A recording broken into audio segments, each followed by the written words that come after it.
Greetings, my friends. You're tuned to most listened to radio talk show in America. I am Rush Limbaugh, and I've been doing this a long time. That means I have lots of experience. That means I know what I'm doing. A highly trained broadcast specialist and a professional, as opposed to rank amateurs. Telephone number if you want to be on the program, 800-282-2882. The email address, lrushbo@eibnet.com. The official opinion on Fox News is the Republicans should avoid a government shutdown at all costs. Whatever you do, do not shut down the government. If that means the losers in the last election get pretty much everything they want, then so be it, because the absolute worst thing you could do, according to Fox News, is shut down the government. The worst thing that could happen to the Republicans, who just won in a landslide election, would be to shut down the government. Even if it means that the people who lost the landslide election get everything they want, that's fine. That's preferable to the damage that would incur to the Republicans if they shut down the government again, like they did last year. Do you remember when the Republicans, so-called, it's not even really a government shutdown, it's a misnomer, but do you remember that last year? Almost at this time. It was in December during a lame duck session last year, and that evil meanie, that really mean, insensitive guy, Ted Cruz came along and single-handedly shut down the government, damn it, and just totally bollocksed everything up. It was so bad that the Republicans, in less than a year, won a landslide midterm election. Now, the thinking at Fox News on not shutting down the government is that, oh, my God, if we shut down the government, the media is going to kill us, and, the people are going to hate us, and even more than they hate us now, and they'll never recover from it. Don't shut down the government. And we really even aren't even talking about shutting down the government. But it's even worse than that, folks. We have mentioned this, before the election and afterwards. As you know, the Republicans won the Senate. That means the Republicans in January will control the House and the Senate. Now, set that aside for just a second, because it's going to happen. It's there. Even if the Republicans shut down the government, they're still going to be running it come January. Now, let's rewind, and let us return to the period of time, let's say just the last 3 years. Do you know how this country has been budgeted? Oh, by the way, speaking of which, we have finally hit $18 trillion in the total national debt now.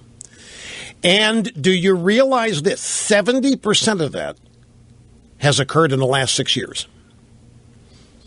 The national debt, $18 trillion, and 70% of it happened during the Obama administration.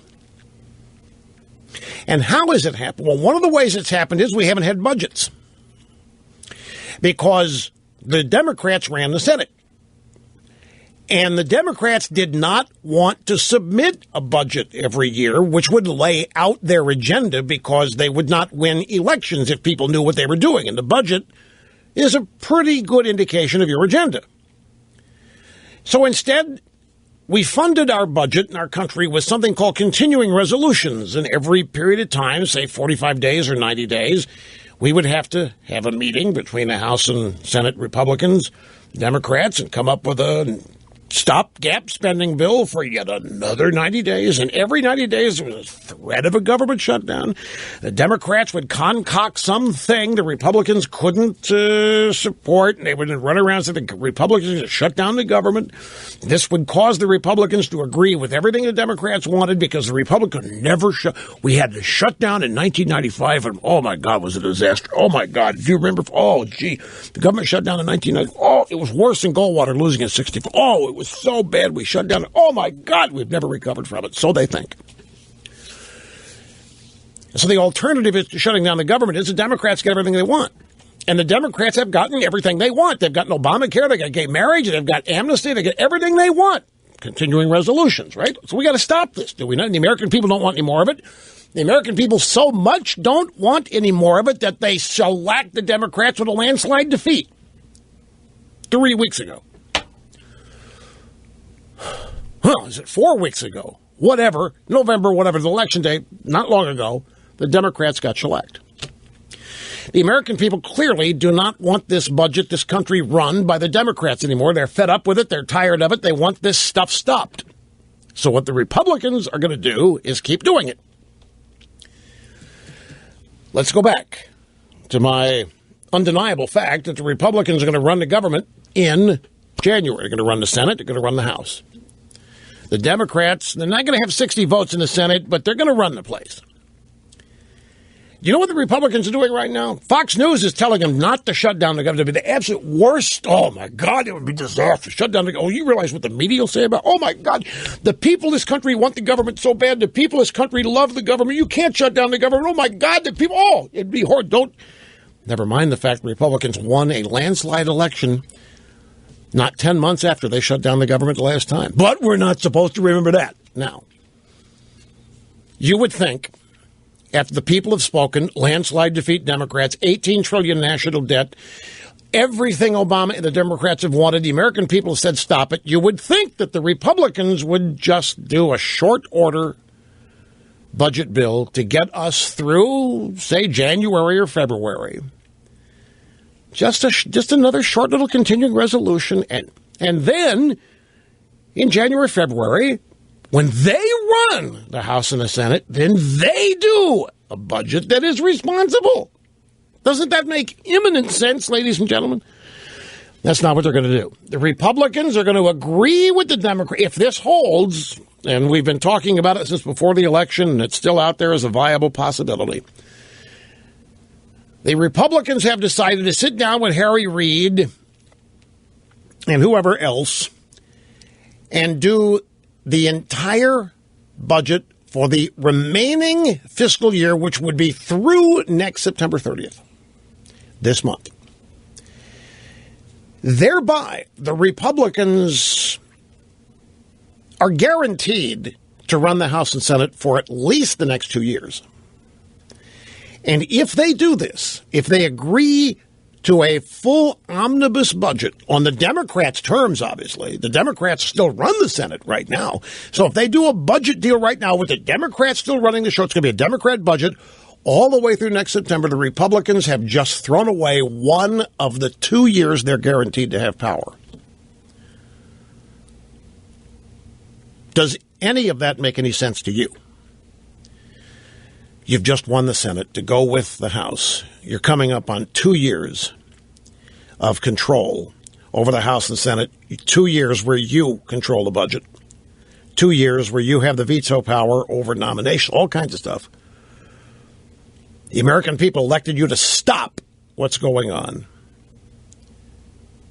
And so what you're going to do is let the Democrats write the budget for the next year? Well, I mean, you're going to participate in it. You're going to say you're, but the losers,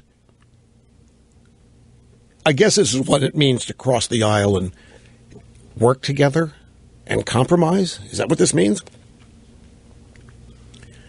The Democrats are going to let the losers essentially write the budget for all of the remaining fiscal year, which is through next September 30th. Yeah, apparently so. And the reason why they say that they're going to do it is just to get it out of the way. So they can move on to other things once they're sworn in. Yeah, get the budget. Just get it out of it. It's a pain in the ass. Just get it out of the way. Kicking the can, it's mystifying to me. There's another reason, too, by the way. There's another reason why they want to do this, and that is to limit, block, stop whatever power newly elected conservatives in the House and Senate might do in writing and formulating a new budget. So if you do a budget all the way through September 30th, 2015, then you have rendered the newly elected conservative members of the Senate, whoever they are, and in the House, powerless over budget matters. And then over here, Fox News, don't shut down the government. Oh, don't you dare. The media, you know what? Worst thing the Republicans could do is shut down the, oh my God, oh, it's horrible. I don't even want to think about it. Oh my God, they're saying they're in abject panic up there. Fox News, inside the Beltway, oh my God, the Republicans might shut down the, oh my God, do you realize what Chuck Todd's going to say? Oh, gee, do you realize what the New York Times editorial? Oh my God, you know what Washington Post is going to say about, oh, geez, it's going to be worse than school lunch lies. Like, oh, gee, don't shut down the government. Oh my God. It's better if the Democrats get everything they want. That's much better than us getting blamed for shutting down the government. But remember, that meanie, selfish, power mad, egomaniac Ted Cruz, probably working with Sarah Palin behind the scenes, shut down the government last December. Yeah. And the Republicans won in a landslide like 10 months later. Go figure.